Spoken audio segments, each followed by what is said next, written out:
जय जिनेन्द्र। नमो अरिहन्ताणं नमो सिद्धाणं नमो आयर्याणं नमो उवज्झायाणं नमो लोये सौवसाहूणम्। पंच परमेष्ठी भगवान की जय। संत शिरोमणि आचार्य भगवान 108 श्री विद्यासागर जी महाराज के परम आशीर्वाद से एवं परम पूज्य गुरुवर मुनि पुंगव 108 श्री सुधा सागर जी महाराज जी के मंगल सत प्रेरणा से तथा आदरणीय बड़े पंडित जी विद्वान श्री रतनलाल जी बेनाडा साहब के दिशा निर्देशन से मैं किरण प्रकाश जैन, व्याख्याता श्री दिगंबर जैन श्रवण संस्कृति संस्थान सांगानेर से श्रवण संस्कृति स्वाध्याय पाठ्यक्रम में प्रथम वर्ष का हम सभी कोर्स पढ़ रहे हैं। आज की इस कक्षा में हम सिद्धांत प्रवेशिका भाग 1 जो कि पहले वर्ष का कोर्स है, जिसमें दूसरी पुस्तक है जिसका नाम है सिद्धांत प्रवेशिका भाग 2 पाठ 7 पढ़ेंगे, जिसका नाम है द्रव्य। आप सभी लोग अपनी अपनी जिनवाणी निकाल लीजिए। पेज नंबर 10 पाठ 7 द्रव्य। आज की इस कक्षा में हम द्रव्य के बारे में समझेंगे। कक्षा शुरू करने से पहले थोड़ा सा हम समझें द्रव्य क्या है। आज की कक्षा में हम किसके बारे में समझेंगे? हम और आप जो सुन रहे हैं, पढ़ रहे हैं, देख रहे हैं, हम जीव द्रव्य हैं, क्योंकि हमारे अंदर जानने देखने की शक्ति है। हमें अपनी आँखों से जो दिखाई दे रहा है, जो कुछ भी दिख रहा है, वह सब पुद्गल द्रव्य है। जो हमें चलाने में सहकारी है वह धर्म द्रव्य, जो रुकने में सहकारी है वह अधर्म द्रव्य, जो हमें स्थान देने में, हम जहाँ अवस्थित हैं, रहते हैं, उसमें जो सहकारी है, जिसके निमित्त से हम रुकते हैं, रहते हैं, उसका नाम है आकाश द्रव्य। और जो परिणमन, चेंजेस जो हो रहा है, उसका नाम है काल द्रव्य।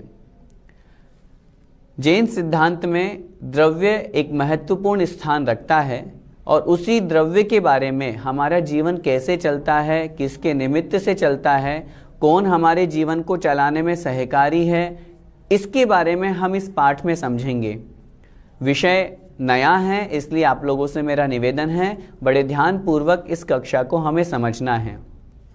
आइए सबसे पहले हम द्रव्य की परिभाषा समझते हैं। द्रव्य का लक्षण, जिसमें गुण और पर्याय होते हैं, उसे द्रव्य कहते हैं। यहाँ 2 शब्द बोले, गुण और पर्याय। गुण किसे कहते हैं? माना कि हम उदाहरण से समझें, हम जीव हैं। जैसे हम कहते हैं सामान्य से हम आत्मा हैं। जो मैं बोल रहा हूँ यह शरीर के माध्यम से बोल रहा हूँ, लेकिन जो बोल रहा है वह कौन है? जीव। हम जीव द्रव्य के उदाहरण से समझते हैं, जिसमें गुण और पर्याय पाई जाए। जैसे जीव में ज्ञान, दर्शन, ये गुण पाए जाते हैं। ज्ञान अर्थात जानना, दर्शन अर्थात देखना। पर्याय, अभी हम मनुष्य पर्याय में हैं। यह जीव द्रव्य का उदाहरण हुआ। जैसे माना कि किसी पशु के बारे में हम समझे, गाय जिसमें जानने देखने की शक्ति है, वह गुण हुआ गाय का, ज्ञान, दर्शन। और उस जीव की पर्याय क्या हुई? वह पर्याय हुई गाय के रूप में, तिर्यंच गति की गाय के रूप में। पुद्गल में उदाहरण घटाएं, जैसे माना कि यह पेन, यह जो पेन है यह पुद्गल है। इसमें रूप, रस, गंध, स्पर्श पाया जाता है।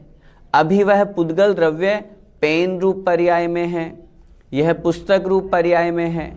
तो जिसमें गुण और पर्याय ये दोनों पाए जाएं, उसका नाम है द्रव्य। हम किसी भी वस्तु को लगा लें जिसमें ये 2 गुण पाए जाएंगे, वो द्रव्य कहलाएंगे। अथवा दूसरी परिभाषा, जिसमें उत्पाद, व्यय और द्रव्य होते हैं, उसे द्रव्य कहते हैं। यहाँ 3 शब्दों का प्रयोग किया, उत्पाद, व्यय और द्रव्य। उत्पाद अर्थात उत्पन्न होना, व्यय अर्थात नष्ट होना, समाप्त होना। ध्रुव्य अर्थात नित्यपना, यथावत बने रहना। उदाहरण से हम समझें, जैसे माना कि हम जीव द्रव्य हैं, हमारे मनुष्य पर्याय का उत्पाद हुआ क्योंकि हम मनुष्य पर्याय में हैं। पहले हम माना कि देव पर्याय में थे तो हमारी देव पर्याय का व्यय हुआ, अर्थात देव पर्याय समाप्त हुई, मनुष्य पर्याय की उत्पत्ति हुई, लेकिन जीव वहां भी था, जीव यहां भी है, यह हुआ ध्रुव्य। जिसमें ये तीन गुण पाए जाएं उसे कहते हैं द्रव्य, उत्पाद, व्यय और ध्रुव्य। अभी हमने गाय का उदाहरण समझा, उसी तरह ये उत्पाद, व्यय, ध्रुव्य उसमें घटित करते हैं। जैसे माना कि कोई मनुष्य था, वह मनुष्य मरण को प्राप्त होकर के उस गाय रूप पर्याय को प्राप्त हुआ, तो गाय रूप पर्याय का उत्पाद हुआ, मनुष्य रूप पर्याय का व्यय हुआ। जीव पहले भी उस मनुष्य में था, वही जीव उस गाय में भी है, तो जीव और जीव दोनों जगह जीव होने से ध्रुव्यपना जीव का बना रहा, उसका नाम है ध्रुव्य। इसी तरह हम पुद्गल में भी घटाएं, धर्म द्रव्य, अधर्म द्रव्य, इन सभी में घटित करेंगे। हम पुद्गल की अपेक्षा से एक उदाहरण से घटित करके देखते हैं। जैसे माना कि हमारे पास में सोने का कंगन है, हमारा मन हुआ सोने के कंगन से हम कान के कुंडल, 2 कुंडल बनवा लेते हैं। हम दुकान पर गए, ज्वेलर्स की दुकान पर, और वहां जाकर के उसको कहा, भैया इस सोने के कंगन की 2 कुंडल बना दो। उसने किया, कुंडल रूप पर्याय से 2 कुंडल कंगन रूप पर्याय से 2 कुंडल बना दिए। उससे क्या हुआ, उस कंगन की पर्याय का तो व्यय हुआ, कुंडल रूप पर्याय का उत्पाद हुआ, लेकिन सोना पहले भी था उस कंगन में, सोना अभी उस कुंडल में अभी भी है, तो वो ध्रुव्य कहलाया। इस प्रकार जिसमें ये 3 गुण पाए जाएं, उत्पाद, व्यय और ध्रुव्य, उसे कहते हैं द्रव्य। द्रव्य के भेद कितने होते हैं? द्रव्य के 6 भेद होते हैं। जीव, पुद्गल, धर्म, अधर्म, आकाश और काल, ये 6 द्रव्य हैं। इनमें जीव द्रव्य को छोड़कर 5 द्रव्य अजीव हैं। हम इनकी परिभाषा भी समझेंगे, हमें समझ में आएगा कि जीव की क्या डेफिनेशन, अजीव की क्या डेफिनेशन। 6 द्रव्य हमने पढ़े, इनमें से जीव के अलावा पुद्गल, धर्म, अधर्म, आकाश और काल, ये 5 अजीव हैं। इनको अजीव क्यों कहा? क्योंकि इनमें जीव नहीं है। जीव का जो लक्षण होता है, जानना, देखना, ज्ञान, दर्शन, चेतना से युक्त, वो लक्षण इन 5 में घटित नहीं होता, वो डेफिनेशन इन 5 में घटित नहीं होती है, इसलिए ये अजीव हैं। और जीव जिसमें ये ज्ञान, दर्शन, चेतना पाई जाती है। सबसे पहले हम जीव द्रव्य के स्वरूप को समझते हैं। जिसमें जानने देखने की शक्ति होती है उसे जीव कहते हैं, जैसे मनुष्य, देव, नारकी, पशु आदि। ये सामान्य से हम पहले पढ़ करके आ चुके हैं। दूसरा जो द्रव्य है उसका नाम है पुद्गल द्रव्य, जिसके परमाणु मिलते और बिखरते हैं, अर्थात जिसे सामान्य से पुद्गल शब्द से हम अर्थ लगाएं, जो पूर्ण गलन स्वभाव से युक्त होता है। पूर्ण अर्थात मिलना, गलन अर्थात बिखरना, नष्ट होना, समाप्त होना। तो जो पूर्ण और गलन, मिलना और बिछुड़ना स्वभाव से युक्त होता है, अथवा जिसमें स्पर्श, रस, गंध और वर्ण होता है, उसे पुद्गल कहते हैं। जैसे पुस्तक, कलम, परमाणु, गोली, पारा आदि, ये सब वस्तुएं पुद्गल हैं। बहुत सामान्य से अगर हम समझें, हमें अपनी आँखों से जो कुछ भी दिखाई दे रहा है वो सब पुद्गल है। हमें अपने कानों से जो सुनाई दे रहा है वो सब पुद्गल है। शब्द आदि भी पुद्गल के अंतर्गत ही आते हैं। हम जिसे सूंघ रहे हैं वह भी पुद्गल है, जिसे खा रहे हैं वह भी पुद्गल है, जिसे स्पर्श कर रहे हैं वह भी पुद्गल है।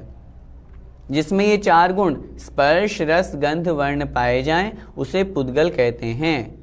सब कुछ, यह पंखा, यह टीवी, यह मोबाइल, यह किताब, यह पेन, यह जैकेट, सब कुछ पुद्गल है। पुद्गल के भेद कितने होते हैं? पुद्गल के दो भेद होते हैं, अणु और स्कंध। अणु को परमाणु भी कहते हैं अथवा सूक्ष्म और स्थूल, ये दो भी पुद्गल के भेद होते हैं। अणु किसे कहते हैं अथवा परमाणु किसे कहते हैं, तो उसकी परिभाषा आगे बता रहे हैं। पुद्गल के सबसे छोटे अर्थात अविभागी, अविभागी का मतलब होता है जिसका दूसरा विभाग, दूसरा टुकड़ा नहीं किया जा सके, इतना सूक्ष्म कि जिसका टुकड़ा किया ही नहीं जा सकता हो, उसको उसे परमाणु अथवा अणु कहते हैं। वह इतना छोटा अर्थात इतना बारीक होता है कि रूपवान अर्थात रूपी या मूर्तिक होने पर भी हमें दिखाई नहीं देता। पुद्गल का परमाणु रूपवान है, मूर्तिक है। मूर्तिक मतलब जिसमें रूप, रस, गंध, वर्ण ये चार गुण पाए जाएं, उसे रूपी, रूपिक अथवा मूर्तिक कहते हैं। परमाणु में भी वो गुण है, लेकिन वो इतना अधिक सूक्ष्म है, इतना अधिक बारीक है कि वो हमें दिखाई नहीं देता, हमें फील नहीं होता, हमें स्पर्श को भी प्राप्त नहीं होता। उसे कहते हैं परमाणु।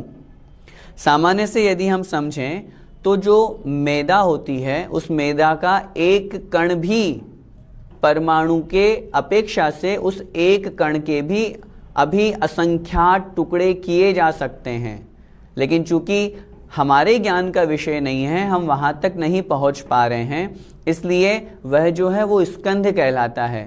स्कंध की परिभाषा आगे दी है, दो या दो से अधिक मिले हुए पुद्गल परमाणुओं को स्कंध कहते हैं।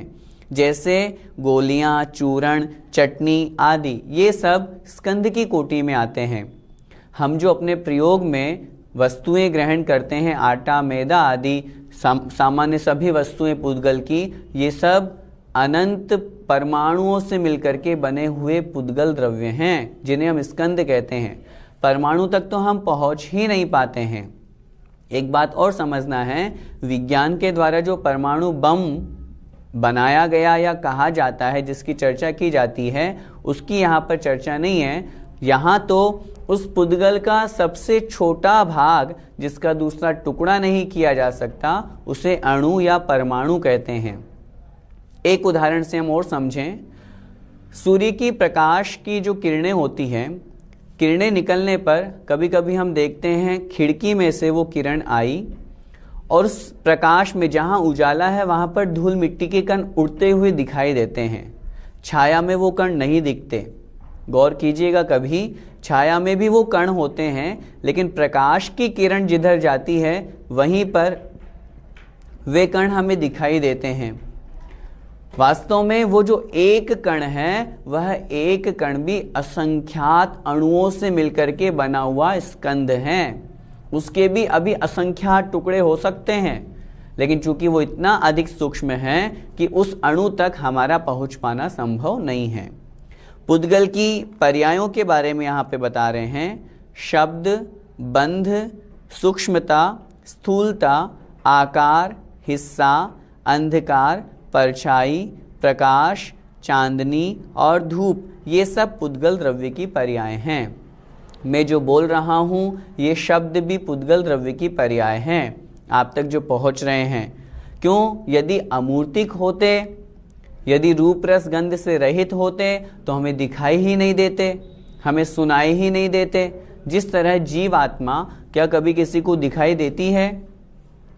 अमूर्तिक अर्थात जो रूप रस गंध वर्ण से रहित है, इस अपेक्षा से हमें सुनाई दे रहे हैं, इसका मतलब शब्द पुद्गल है।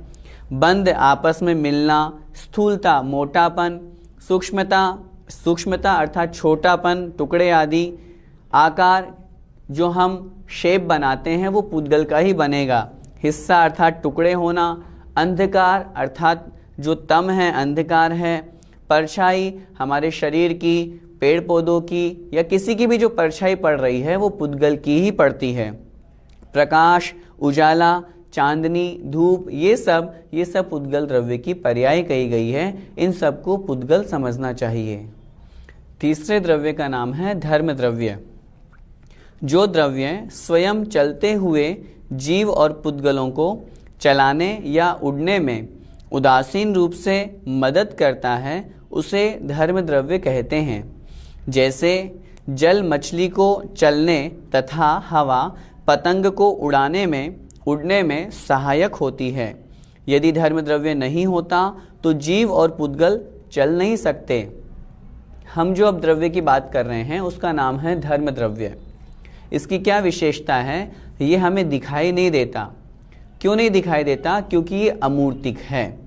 ये पुद्गल की तरह रूप रस गंध वर्णवान नहीं है, अमूर्तिक है, इसलिए दिखाई नहीं देता, लेकिन सभी जगह व्याप्त है। इसकी क्या परिभाषा? जीव और पुद्गल जिनके बारे में अभी हमने समझा, उनको जो चलाने में सहकारी होता है उदासीन रूप से।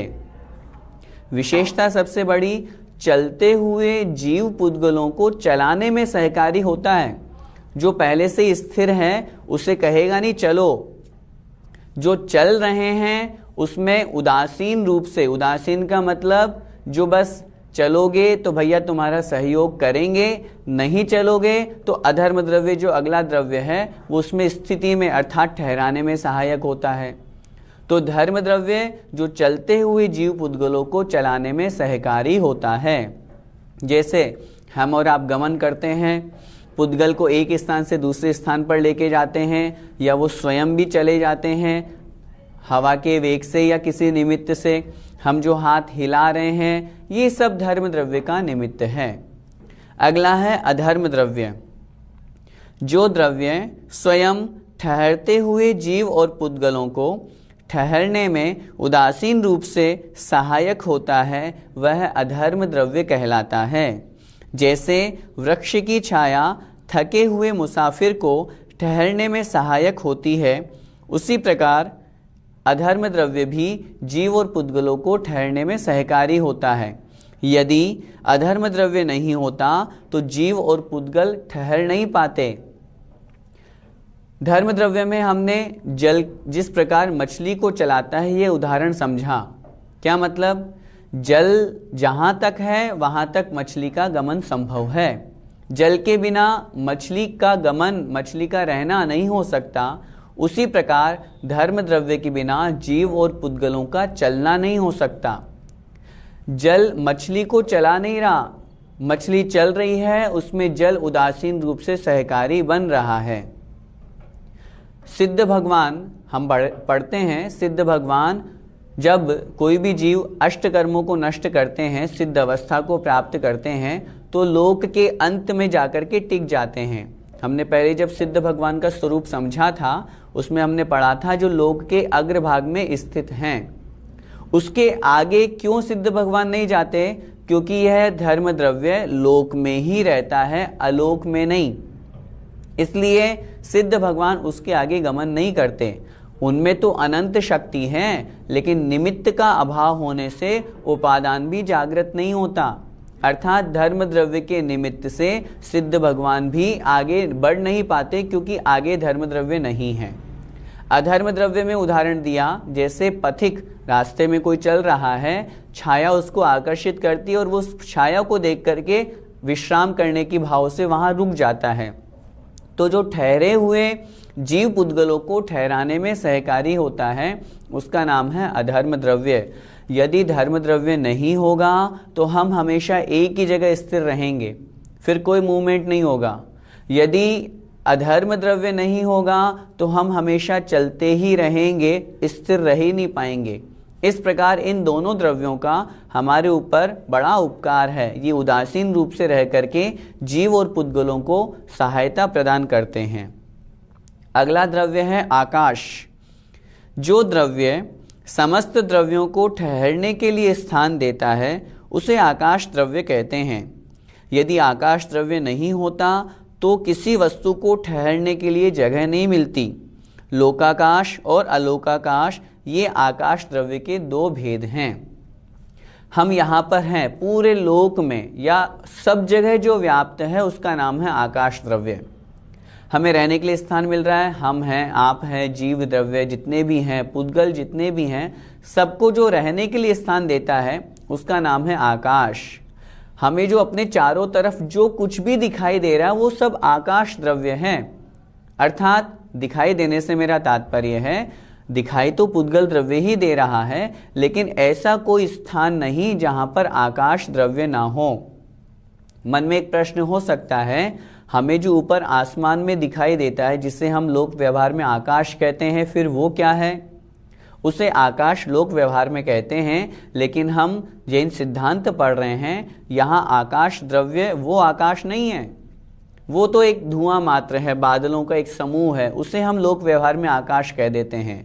आकाश तो सब जगह पर हैं, इस दीवार में भी है, इस पुस्तक में भी है, इस मोबाइल में भी है, इस घड़ी में भी है, सब जगह आकाश द्रव्य है। आकाश द्रव्य के दो भेद, लोकाकाश और अलोकाकाश। लोकाकाश, जितने स्थान में जीव, पुद्गल, धर्म, अधर्म, आकाश और काल ये छहों द्रव्य रहती हैं, उतने स्थान को या उतने आकाश को लोकाकाश या लोक कहते हैं। हम जो सामान्य रूप से लोक का नक्शा देखते हैं, जिसमें इस तरह की आकृति बना करके और फिर पूरा का पूरा दिखाया जाता है, ऊर्ध्वलोक, मध्यलोक, अधोलोक, वो जो लोक है उसी का नाम है लोकाकाश। इस लोक में ही छहों द्रव्य रहती हैं जिनका वर्णन हम पढ़ रहे हैं। इस लोक के बाहर जो कुछ भी है उसका नाम है अलोकाकाश, जिसकी परिभाषा हम पढ़ते हैं, जिस स्थान में केवल आकाश ही रहता हो, आकाश ही आकाश हो, अन्य और कोई द्रव्य नहीं है, उसे अलोकाकाश अथवा अलोक कहते हैं। ये परिभाषा बहुत सरल है। जहाँ पर छहों द्रव्य पाए जाएं उसे लोक कहते हैं, जहाँ छहों द्रव्य नहीं हो, मात्र आकाश ही आकाश हो, उसे कहते हैं अलोक अथवा अलोकाकाश। अंतिम द्रव्य है काल द्रव्य। अपनी अपनी पर्याय रूप से स्वयं परिणमित होते हुए जीवादिक द्रव्यों के परिणमन में जो निमित्त हो, अर्थात जो कारण बनता है, उसे काल द्रव्य कहते हैं। निश्चय काल और व्यवहार काल, ये काल द्रव्य के दो भेद कहे गए हैं।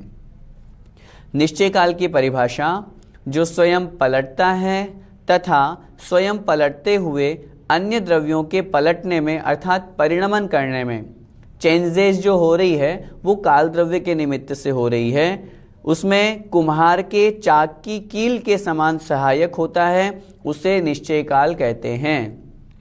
कुम्हार के चाक की कील का उदाहरण क्यों दिया? क्योंकि वो कील स्वयं भी घूम रही है और उसके आसपास जो पूरा का पूरा चाक बना हुआ है वो चाक भी घूम रहा है। काल द्रव्य स्वयं भी परिणमन कर रहा है, स्वयं भी चेंज हो रहा है और समस्त जीवादि द्रव्यों को परिणमन करा रहा है, उसे कहते हैं निश्चय काल। व्यवहार काल के अंतर्गत घड़ी, घंटा, दिन, सप्ताह, पक्ष और मास आदि को व्यवहार काल कहते हैं। हमें प्रवचन सुनते सुनते 1 घंटा हो गया, हमें घूमते घूमते 5 घंटे हो गए, ये हमने कैसे जाना? ये काल द्रव्य से जाना। घड़ी 24 मिनट की एक घड़ी होती है, 48 मिनट का एक मुहूर्त होता है, 60 मिनट का एक घंटा होता है, 1 मिनट में 60 सेकंड होते हैं। ये सारा का सारा जितना भी है ये व्यवहार काल के अंतर्गत आता है। मैं 28 साल का हूँ, आप 25 साल के हैं, ये हमने किससे जाना? ये काल द्रव्य से जाना। यह छोटा है, यह बड़ा है, ये हमने किससे जाना? ये काल द्रव्य से जाना। तो इस प्रकार समस्त द्रव्यों के परिणमन में जो सहायक होता है चेंजेस करने में, उसका नाम है काल द्रव्य। विशेष बातें जो इस पाठ से हमें सीखनी है, कुछ पॉइंट दिए हुए हैं, देखें। बहुप्रदेशी द्रव्य को अस्तिकाय कहते हैं। काल द्रव्य अस्तिकाय नहीं है क्योंकि उसका प्रत्येक अणु अलग अलग रहता है। जैसे शेष 5 द्रव्य एक अणु से अधिक जगह घेरते हैं, इससे वे अस्तिकाय है। अस्तिकाय किसे कहते हैं? अस्ति मतलब होना, वस्तु का अस्तित्व, एग्जिस्टेंस जिसको अपन कहते हैं इंग्लिश में। और काय, काय का मतलब होता है बहुप्रदेशी। 2 या 2 से अधिक प्रदेश को बहुप्रदेशी कहते हैं। जितने स्थान को, आकाश द्रव्य के जितने स्थान को एक पुद्गल का परमाणु अथवा अन्य चीजें जो घेरती है, स्थान ग्रहण करती है, उसे कहते हैं प्रदेश। काल द्रव्य के प्रदेश एक ही है अर्थात अनेक नहीं हैं, बहुत नहीं हैं, इसलिए उसको अस्तिकाय नहीं कहा। शेष पांचों जो द्रव्य हैं, काल द्रव्य अस्तित्व वाला तो है, पूरे छहों द्रव्य हैं, अस्ति मतलब हैं, लेकिन यदि हम कायवान की चर्चा करेंगे कि जिसमें दो या दो से अधिक प्रदेश पाए जाएं, वो मात्र 5 द्रव्य ही होंगे, काल द्रव्य को छोड़ करके शेष 5।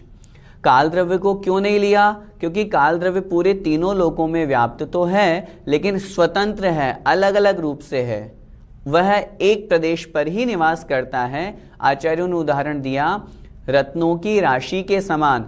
जैसे एक बोतल में हम रत्न भर दें, पूरा भर दिया हमने, हम कहेंगे ये रत्नों की बोतल है, लेकिन सभी रत्न अलग अलग हैं। उसी प्रकार काल द्रव्य के अणु भी पूरे तीनों लोकों में अलग अलग हैं।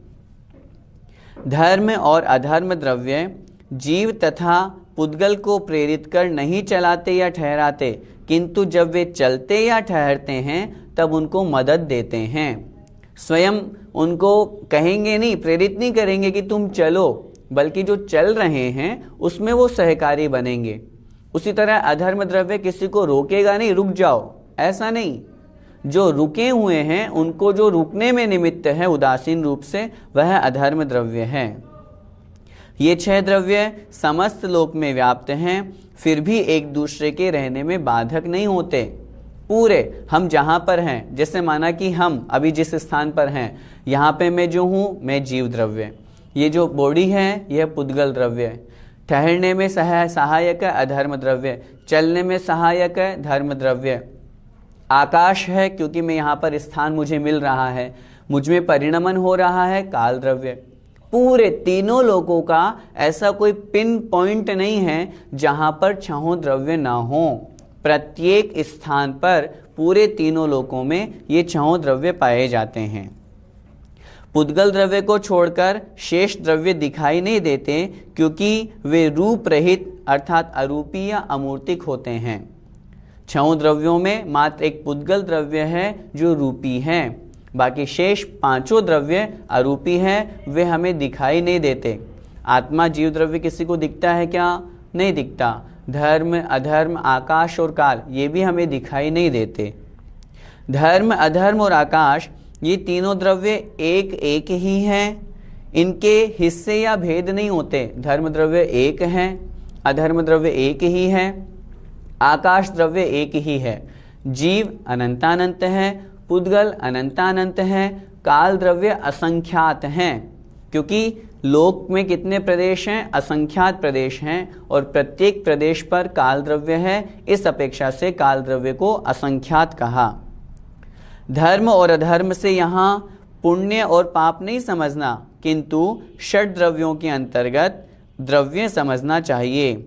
अन्यत्र धर्म और अधर्म का अर्थ शुभाशुभ कर्म का फल पुण्य और पाप जानना चाहिए। कहने का तात्पर्य जो हम लोक व्यवहार में कहते हैं ना, धर्म करो अधर्म से बचो, वो पाप और पुण्य की कहानी अलग है। यहाँ जब धर्म द्रव्य और अधर्म द्रव्य की बात की जाएगी तो यहाँ पर छहों द्रव्यों के रूप में हमें वो धर्म द्रव्य और अधर्म द्रव्य समझना चाहिए। इस प्रकार हमने यह द्रव्य का पाठ पढ़ा। आज की इस पाठ से हमें क्या शिक्षा मिली, क्या सीखा हमने यह सीखा, अच्छी तरह से समझना है, हम जीव द्रव्य हैं। हमें जो अपनी आंखों से दिखाई दे रहा है वो सब पुद्गल है, सब पुद्गल है। धर्म द्रव्य हमें चलाने में सहकारी है, अधर्म द्रव्य हमें ठहराने में सहकारी है, आकाश द्रव्य हमें स्थान देने में सहकारी है। हमें जो परिणमन हो रहा है, चेंजेस जो हो रहा है, उसमें काल द्रव्य सहकारी है। इनको जानने से क्या होगा? इनको जानने से ये होगा कि जब हम छहों द्रव्यों के बारे में जानेंगे तो हमें समझ में आएगा कि हम कौन सा द्रव्य हैं। और द्रव्यों को जान करके अब हम विचार करें, ये जो हमें दिख रहा है ये क्या है? शरीर। शरीर क्या है? पुद्गल।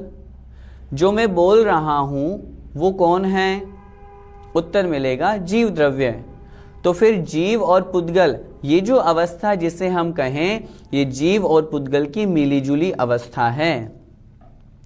इस प्रकार जान करके हमें इससे यह सिद्धांत घटित करना है, जीव अलग है, पुद्गल अलग है। क्यों? जब किसी की मृत्यु हो जाती है तो जीव अर्थात जो आत्मा है वो तो परिणमन करके पर्याय परिवर्तित कर लेता है, डेड बॉडी यहीं की यहीं रह जाती है। इसका मतलब जीव अलग था, पुद्गल अलग था। जो लोक व्यवहार में लोग कहते हैं एक दूसरे को संयोग से व्यवहार से नाम लेकर के, वो मात्र व्यवहार है।